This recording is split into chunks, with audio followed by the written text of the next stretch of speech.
La mosquée Al-Aqsa a de nouveau été la cible d'une incursion de colons sionistes sous la protection d'un important cordon sécuritaire. La police d'occupation a contrôlé les cartes d'identité des fidèles et harcelé ceux qui entraient dans la mosquée. C'est quasi quotidiennement que les colons sionistes s'introduisent dans la mosquée sainte en effectuant des prières juives et des rituels.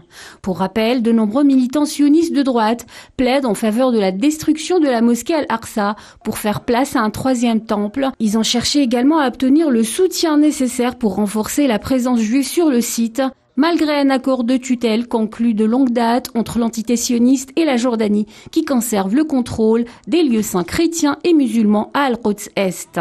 Ce mercredi, les forces d'occupation ont également arrêté un jeune homme de 20 ans dans la ville de Qalqilia après une descente et une fouille de son domicile. La nuit dernière, Mohamed Mahmoud Hamad, un adolescent de 15 ans, a été violemment battu, malmené et arrêté par la horde sioniste dans le camp de réfugiés de Sha'fat à Al-Quds Est. L'autorité des affaires des prisonniers a déclaré que l'enfant de 15 ans avait été transféré à l'hôpital après avoir été roué de coups lors de son arrestation.